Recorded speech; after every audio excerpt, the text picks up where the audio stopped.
What's going on, everyone? Welcome back to the Movie Dive. We're going to do things a little bit differently today. So it's been about a month since I've done a review. I've seen quite a bit of films in that time, so I'm going to be doing a quick review of all those films that I've seen. Now, life gets in the way. I've had to work a lot, a bunch of different stuff going on, so I'm going to go ahead and recap all those films I have seen. The films I will be reviewing in this review are Blackberry, Killers of the Flower Moon, Freelance, The Covenant, and When Evil Lurks. There's going to be timestamps down below. If you want to skip to any review at any point, go ahead and do so. And without further ado, we're going to start off with Killers of the Flower Moon.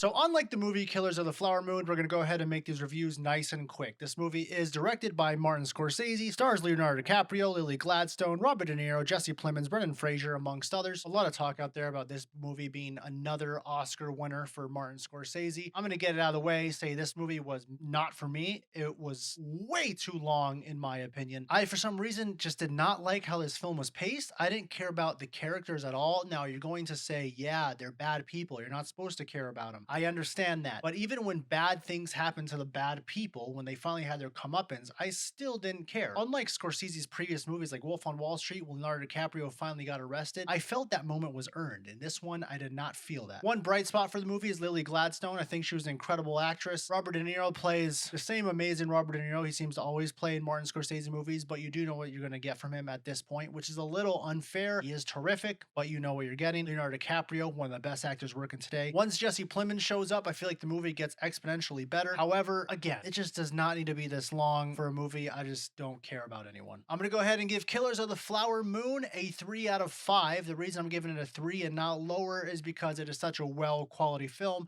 I could not go lower than a 3.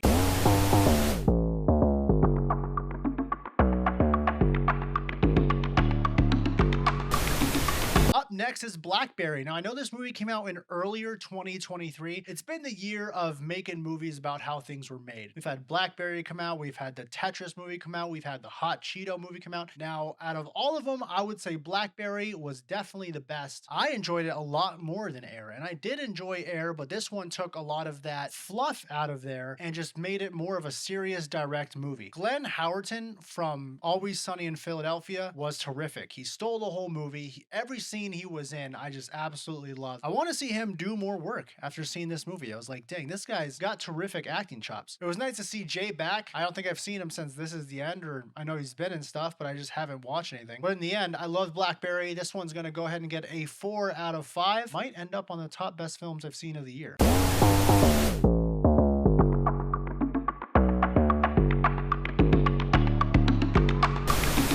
Up next is the movie I've been wanting to talk about, Freelance. Oh man, this was bad. Now, when I say bad, at least it wasn't boring bad. I didn't sit in the movie theater and just stare at the screen, bored out of my mind. I laughed throughout this whole movie. Not laughing in the good way, but laughing at the movie. I think this movie was written by ChatGPT. I couldn't be entirely sure. I'm not sure how they got John Cena and Allison Brie to be in this movie. They must have held one of their family member hostage to be in this. It had a $40 million budget, which blows my mind because I'm not sure if it was supposed to be an action movie or romantic comedy. The whole premise of the movie is absolutely stupid. There's no other word to put that. Just absolutely stupid. The first 10 minutes of the film, there's some conversations going on where me and my friend who I saw this movie with, we didn't know if this movie was made to prank the audience because of how stupid the lines were. But I am going to go ahead and give Freelance a 2.5 out of 5 because I enjoyed myself so much sitting through this movie knowing I can put it on at any time to laugh at a film. Kind of like The Happening was.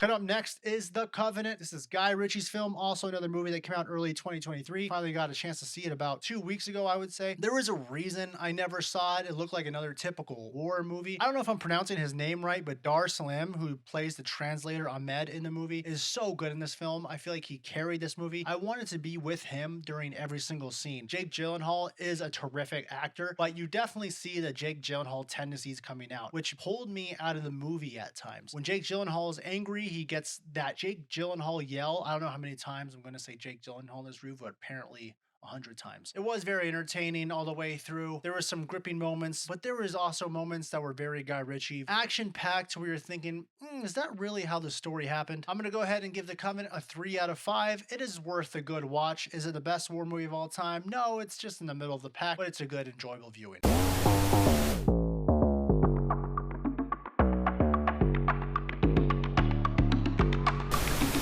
And finally, When Evil Lurks. Oh boy. Everyone kept telling me how messed up this movie was. They were not wrong. Within the first 15 minutes of the movie, you kind of know what you're in for. I was thinking, yeah, this is pretty messed up. When it takes it from here all the way to here as the movie goes on, no one is safe in this movie. So if you think in your mind, oh, this is a movie, so they're not going to kill this type of person or this type of animal, you're wrong. It's also a movie from Argentina, so they don't have the same American rules with movies, I guess. Aside from that, it was a really good movie, especially with the budget you can tell that they had. Now, this movie, I'm gonna go ahead and say right now, I'm giving it a 3.5 out of 5. There are moments in the film where they explain the rules of how to beat this possession, and I'm not sure they follow it the whole time. Sometimes it feels like it's just for their convenience, and sometimes it feels integral to the story. And there's also moments where the main characters just do such stupid things. However, in real life, humans constantly do stupid things as well, so you don't know what people would really do in those situations. Aside from that, if you want a crazy WTF film, check it out. All right, guys, those are my fall reviews. Now I'm gonna get back to doing some normal reviews tomorrow. I'm also going to review Priscilla, which I saw today. Aside from that, if you saw any of these movies I saw here on this review, please let me know what you thought about it. Comment down below, and we'll see you next time on The Movie Dive.